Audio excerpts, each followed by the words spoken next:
Okay, today we are playing a game on VoD. We are in the Platinum SR range, and we'll be playing Brigitte the entire way through. We are also on the console today, so consider yourself forewarned.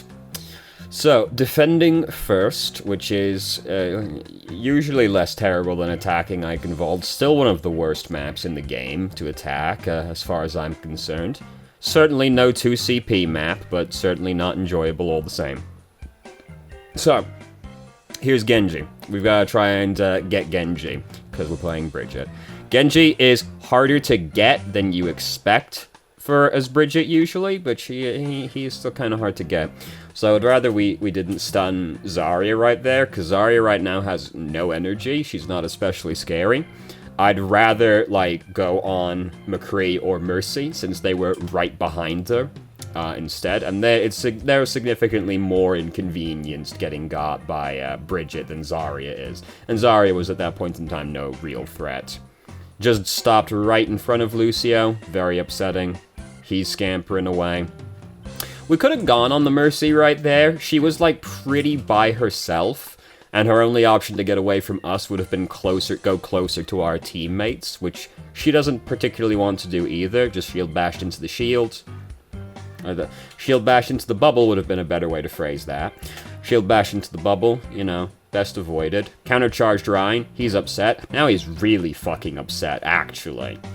You know, when you're playing Reinhardt, it's pretty rare the other Reinhardt countercharges you, to be honest. So you're really surprised when you get countercharged by a Brigitte or a Doomfist. Let's be real, Doomfist isn't countercharging you, you're countercharging Doomfist 9 times out of 10. So anyway, we're slowly fending them off now. McCree has decided to isolate himself in here. We had shield bash. If we shield bash there, we might have got him. Even just to close the gap, because if we got one extra bonk in on him, he would have died before the whip shot. But we did not shield bash up to him, so he scampers away. So now they don't have Genji, they have Hanzo instead. This is significantly more inconvenient for us as Brigitte because, well, we can't really do much about Hanzo most of the time, you know. Ryan did go and get himself killed right there. They've gone back 20 seconds.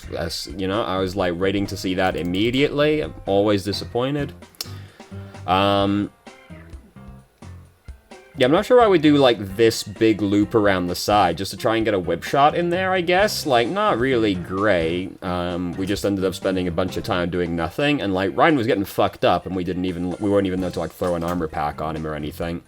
Did manage to countercharge the Reinhardt just about right there. So, Sigma gets to live. Yeah, we can go on this guy, and he's already almost dead. Most of the work's done for us. Ooh, he's over there, alright. It didn't feel like we should have got shot, did it? Show me that one again. I didn't really feel like we were in his view. Wait, let's go to McCree's viewpoint. Really? Really? That's a big enough gap that you can shoot through it. Oh shit, you learn something new every fucking day. Holy shit. I didn't know. Damn. That's a big enough... I mean, I guess it does aim for the center of the model, so I guess that would be adequate to do that, but like, damn. Shit. Well, I'm upset now, to be honest with you. You know.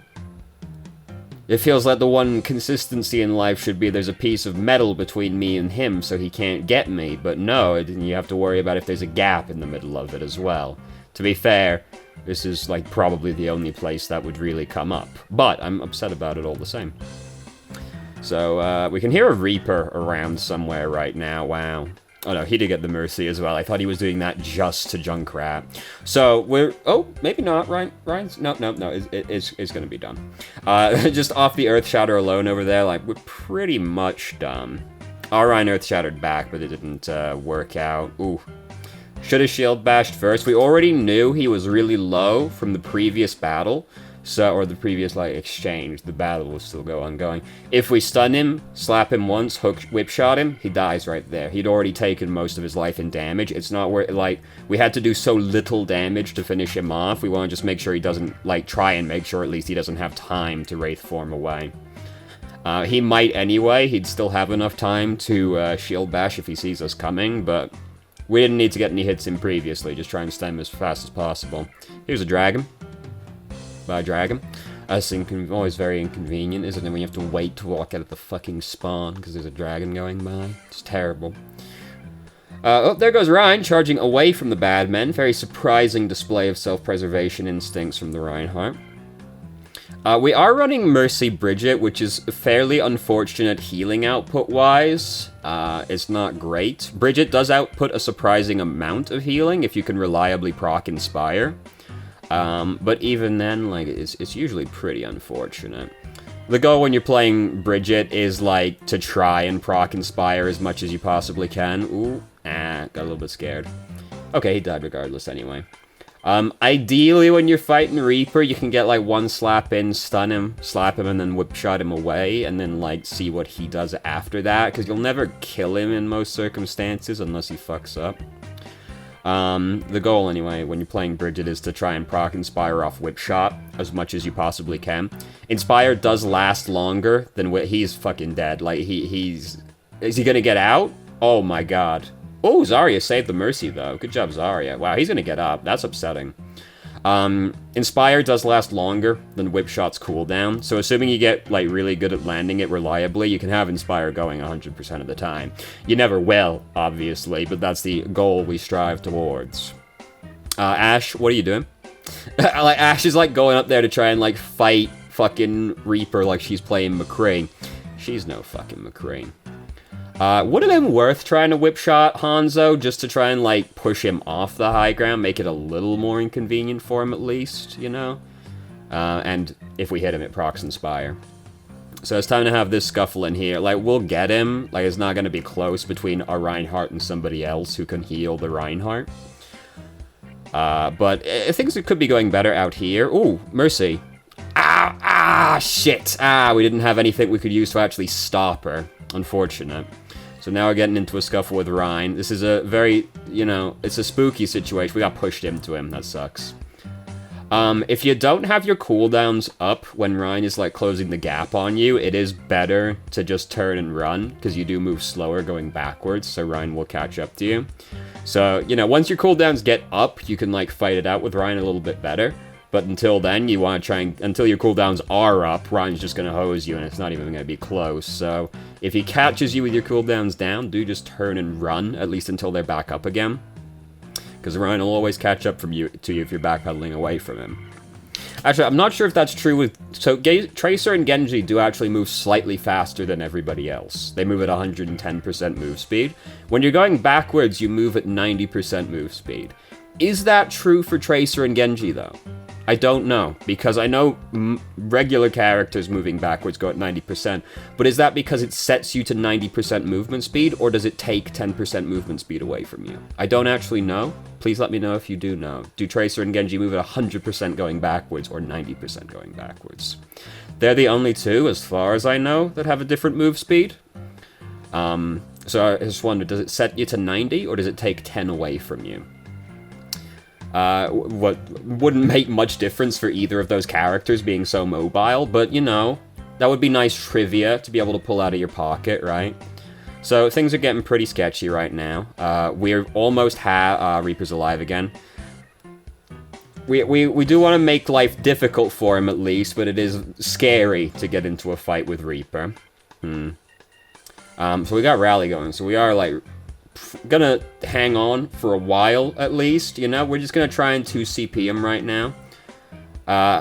Stunning Reinhardt's fair enough, but we knew Reaper was really low, and he's gonna come back again in a second. I'd rather save Shield Bash for him, unless Ryan looks like he's gonna kill somebody. Just because Reaper is scarier than Reinhardt is in most circumstances. Did we have Shield Bash right there? Could we have stopped that man? Could we have stopped that bad man from killing our Reinhardt? It looks like it. Yeah, we should have tried to get to that guy. It's not really risky for us to go for this at all, because Reaper's looking squarely at Reinhardt, other Rein's countercharged.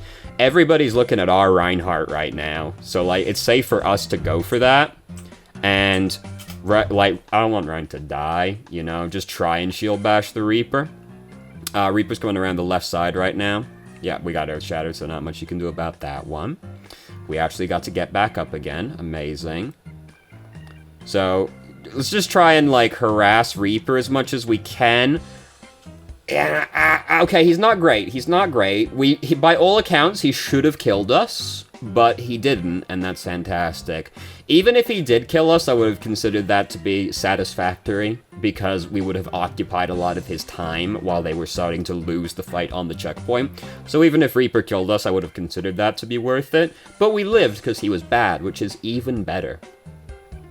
I've never seen a Torbjorn do that before. Huh. To be fair, I don't actually play with that many Torbjorns. I've just never seen a Torbjorn player actually put it on the chandelier before. Even though that makes an amazing amount of sense. Here he comes. He can only have one plan. You know, like, he can only be planning one thing from that position. And, yeah, it didn't work. Oh, pusher. Oh, no, we got the stun up. Okay. I didn't know we had shield bash up. That's the cool thing about Brigitte. Either of her cooldowns will stop a res. Okay, we didn't shield bash him right there. That's unfortunate. You know, it was fair to go for the stun. It is just unfortunate Zarya stopped it. Very optimal timing on this Graviton, I'd say, you know. Her team was in a prime position to capitalize on that one. So they didn't get it all the way to the end, but they did get it like one fucking pixel away from the end. So, you know, it's still spooky. You know, Eichenwald, one map where you can feasibly not capture any of the checkpoints, you know. And a rare, like, hybrid payload map where the second checkpoint is actually feasible to defend, which is not usually true for the others. Like, you'll sometimes see the match get decided on the second checkpoint for King's Row. You've almost never see it be the decider on Numbane, you know? Eichenwald, pretty reliably the game will end on the second checkpoint. The bridge at the end is, you know, castles were kind of hard to break into, as it turned out in history, right? It actually holds true here as well in a video game where we can be a cyborg ninja, you know. They were an amazing piece of architecture, it turns out, even in the future. Choke points, very strong, turns out. So, we've got a Sombra, and she's just killed their McCree. We could have been going in harder right here. Their Rhine was, like, by himself, so we could have been walking forward more aggressively right there, because their team was collapsing backwards onto Sombra, so Rhine was, like, by himself. We're not exactly, you know, Brigitte doesn't get to be a vanguard unit anymore. Just let her shield recharge. It's at 100 health right now. It's fucking nothing, and nobody was shooting at us. Just let it regenerate. Not that, you know, Brigitte's shield, right? But, you know, even still. We can't really be the vanguard unit as Brigitte anymore. Be the first one in. That was the best thing about Brigitte back in the day, dude. My tank's a pussy. That's okay, I'm playing Brigitte. I'll be the tank instead. It's no big deal, brother. Can't really do that anymore, but you do still want to be, like, aggressive when your team is in a position to do so. It's just now, instead of going in ahead of the front line, you have to stick with the front line, you know. Unfortunate. Good old days. Old Brigitte. Anyway, you know, now I'm just sad. So anyway, we didn't manage to actually, like, get much progress out of that one, unfortunately. We could have played more aggressive during the initial push, but, you know, like, several of our boys died, which is inconvenient, certainly. So we got Sombra's in there, you know, trying to harass them. They sort of keep retreating backwards. The goal really is, like, their tanks are staying really far up even when their team is retreating backwards to contest Sombra. This is something you will see quite regularly. So the goal really is just to collapse on one of the tanks when the rest of their teammates go back. This will happen very reliably when you're playing with any flanker, essentially, where the tanks very rarely, even though the off-tank should, the tanks very rarely actually go back to help the backline with the flanker. So if they start going back to help, if the rest of the team go back to help the flankers and the tanks stay behind, even though they're tanks, it doesn't matter. If you collapse on them with 6 people or 5 people, you'll kill them. So, you know, if you got a flanker and he is managing to pull back multiple people. Try and capitalize on that. People are very bad. Their tanks will stay out of position. People are always very hesitant to actually try and collapse on a tank that is out of position because they don't think they can reliably kill a tank. Damage in Overwatch is ridiculously high. If a tank is out of position, you will kill a tank almost as fast as a squishy target if they are out of position, because damage in this game is extraordinarily high. You know, don't be afraid to collapse on a tank. Alright, that was pretty good. That, you know, made life inconvenient for him, even if it, like, wouldn't have necessarily saved anybody. You know, you push him back, you try and make it inconvenient. I don't know why we did that big loop. We didn't really need to do the big loop. We might have just been afraid of dying, so we were trying to let Rally proc a little bit more, but we didn't really need to do that huge loop around. We could have just hung back for like a second if we were scared, let it tick up a little bit, and then go around the corner rather than doing the full loop around the outside. Because Brigitte, you know, you want to try and keep Inspire on as many people as possible, but when you're using Rally, you really want that on as many people as possible, so you don't want to do like big detours like that unless you think you're going to get a huge payoff out of it. Which you might, because if there's like, you might be able to do like a loop around that to get to like their Hanzo that sat behind them. And then, you know, if you get on him, you'll kill him as Brigitte, or at least make it really hard for him to get shit done. But otherwise, you know, you just want to stick with people pretty much. So, you know, this is an interesting choice for him to pick Winston. I guess just because we have Sombra. That's not worth it. It's not worth playing Winston into this team just to counter Sombra, because what's Winston gonna do outside of Sombra? I hope that us and McCree are bad, you know. This isn't me, this is us right now. You know, we're sharing in this moment together. So Zarya's on us right now. It's not super scary. She's like got some charge, but she's not got huge charge, so actually, I don't know that we could have done it. I ideally would have pushed Zarya into that corner, but I'm not sure if we actually could have done it. Did we stop? Hold on. Because if you can shove someone in a corner with a whip shot, that's pretty sick. No, we didn't stop moving. Ideally, we would have pushed her into the corner to our left over here, right where we are. Just to make it harder for her to escape, but she didn't actually stop moving. Or we didn't actually stop moving. I thought we stopped to, like, hit her from behind instead, but no. So Winston's in here doing this. You know, it's annoying, I guess. That's the kind of whip shot that's not worth going for, because unless we know it's gonna kill somebody. Because right now, like, we just gave Zarya a huge boost backwards, and, like, we've already got Rally going, so even if Inspire isn't going, it's not worth using Whip Shot right there and maybe saving somebody. Because if they get caught, like, up here, they gotta go so far to get to safety. So, you know, in that kind of situation, it's not worth using Whip Shot, because we might just end up saving them unless we know we're gonna kill them with the Whip Shot. Because this is just a huge distance they have to walk. We don't want to give them any kind of boost backwards. So Winston's up there on McCree. We can do nothing about that because McCree has gone and sequestered himself off inside the castle, even though he should have just been staying with us, really. But you know how people are. I was really hoping someone would come around this side and we'd be able to push them off the edge, but tragically not to be so. I confess that I saw an opportunity for a greed there that I would have tried to go for instead, which is Mei came awfully fucking close to that corner. Right, so, you know, this all happened, very scary. Like, we just pushed the Mei back, which is understandable. You know, it's understandable why you would want this lady gone. But, like, dude, she's really fucking close to this edge. The bubble's on her right now, so that's annoying. But if we just, like, start approach, because it's like, if she freezes Toes right now, nothing happens to him, because we'll be there to stop her from killing him, right? And nobody else is in position to do anything. So even if Toes gets frozen here, it doesn't matter. And we can go up and try to stun her and push her off the edge. Now, the risk inherent for this play would be, if Mei walls us off, it is now harder for us to get to Toes. Even if that happens, it's probably fine. because Mei is not likely to position the ice wall where it will completely stop our progress. And if we can just, like, get around this side of the wall, then Toes will not die still, right? Like, he is in a safe enough position that I am prepared to take this risk in exchange for possibly pushing Mei off the edge.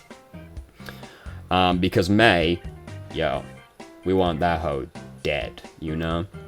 So, do we have to be careful using Shield Bash immediately on people when we know there's a Zarya nearby? Zarya's cockblocked us a few times this game now, and people like Mei and Reaper are very likely to get bubbled as they're initiating the fight. So, like, you know, be careful just, like, immediately stunning people like Mei and Reaper, just if there's a Zarya on the enemy team, just because they are very likely to get bubbled as soon as they get to the fight, pretty much. Just, like, give it half a second, you know, just, like, give it a look. Sometimes you just kind of have to hope that she doesn't bubble them, because if you let the person, like, get through the engage at all, somebody might die, or you might die. So sometimes you have to believe, but if you're in, like, a reasonable position, you know, just give it a half a second. Winston as well, you know, he's gonna, like, very likely to get bubbled when he's jumping in. So ideally right there, we would have tried to get behind Zarya to push her into our team. I think we had Whip Shot up. Because we're trying to, like, a very annoying aspect of playing against Brigitte is, like, she can push you into some pretty annoying places. So ideally right now, we'd stun Zarya, and then just immediately try and get around the side behind her so we can push her into them. Like, we actually stop and, like, back up just to keep whipping her instead. There's no risk associated with going forward right now, because there's, like, nobody really here that's scary to begin with to us. And we're using Coalescence. But Zarya is so low, if we can get behind her and push her closer to our teammates, she might die. She might die anyway, because I stopped before we actually found out if she dies or not. She did not die. We actually, like, stopped and backed up a little bit just to keep whipping them in the front. We could have gone for the, like, the whip her into our team instead. If you can whip someone into your team, it's usually pretty good, you know? It's something you want to try and go for. And Bridget's, like, sturdy enough that, like, even if you have to go behind their front line a little bit to do it, it's usually still fine. Unless you think you're going to immediately just get CC locked as soon as you walk into them at all. Then, you know, don't go for it. But if it's, like, reasonably safe, you can usually get away with it pretty easily. Bridget's sturdy enough. So it's not looking too good. Is Sombra going to touch it? Sombra's going to touch it. Great job, Sombra. So, you know, now we're just going to do some praying. Where? Zarya used her ult. Where is it? Oh, no. Oh, no. That's not very good now, is it? It's not quite like when you do it on Lijiang Tower. Alright, so Toes has lifted them. Mei's in here. Not quite. She didn't quite go off the edge. She did go, like, surprisingly far, but tragically not quite. Again, don't really want to push them right there, because they might die, like, unless we can push them off the edge. Don't really want to push them, like, further down the bridge, unless we're going to push them off the bridge shortly afterwards. Unfortunate, you know. Shield bash into the bubble. So we can just keep spanking him, you know, it's not a big deal. Oop! Well, he's fucking dead. Alright, she's dead. Sick. Awesome. Are we gonna get it to the end? We're almost there. Oh, here comes Doomfist. They change into the Stolly boys. Alright, yeah, we're getting this boy good. Okay, alright, sick. I would have just gone off and picked, like, one of the doorways to try and stand in front of, just because it's hard to just walk past Brigitte in that kind of circumstance, but also understandable why you would just stay on the payload as well. I'm a greedy boy, though. And I like to go for the aggressive plays, because it'd be sick if it worked. Wouldn't it? It'd be fucking sick if it worked, brother. Hey, here comes Hammond. So we're, like, really sitting back to stick on this Hammond. It's not that big of a deal. I'd rather stick with the team because they've got to potentially deal with Doomfist and Mei. You know, making life difficult for Hammond is really fun, obviously, but there are, I'm more concerned about Mei and Doomfist than I am Hammond. Most Hammond players are extraordinarily bad. So we know, you know, we could have killed her, you know. We were, like, really afraid of her, but, like, we could have stuck on her and killed her in there, because she dropped down to, like, 1 health before she did anything. Understandable why we would be scared, but, like, we got a shield, you know. We're playing May, we were next to our team, or we're playing May, we're playing Brigitte, we were next to our team. It was pretty safe to try and get her a little harder than that. She died regardless, so it didn't matter, and hey, we did it. We got to the end. Fantastic. So, I guess the thing that stood out the most is, like, try and push people out of position more often with whip shot. Like, don't be afraid to, like, circle around people and try to push them into your team. Be careful trying to, like, when you're whip shotting somebody in just, like, a long street. Because if you're in, like, a long street like that and you whip shot them further down the street, it's easier for them to get out. When, like, one of the worst things about being caught in the street on Eichenwald is you have so far to go to get to safety. And especially somebody with no movement speed, no movement advantages like Zarya, you know, you can just give them a huge boost backwards. So try and avoid that. Try and push people out of position more. You know, don't be afraid to, like, take a more aggressive position if you have to push them somewhere, because it's usually fine as Brigitte. You're usually fine to do that. It's very rare that you'll actually just get, like, clapped immediately. And the times you will get clapped immediately, it's usually because they had crowd control, like McCree flashbanged you when you went for it, you know, or Roadhog hooked you, something like that. It's usually fine. So try and use whip shot to, like, push people out of position more, and be careful of pushing them into a more advantageous position for them. So, thank you very much for watching if you did. If you have any questions, feel free to ask. I'm more than happy to answer. If you haven't already, you can join our Discord, ask questions more directly, and have a conversation about them, or just shitpost with us. I've started streaming on Twitch, Thursday, Saturday, Sunday, 8 p.m. EST to 11 EST. There's a link to the channel in the description. And if you managed to make it all the way through the video and somehow still enjoyed it, please like the video and subscribe for more content of middling quality in the future, and I hope you found the video helpful.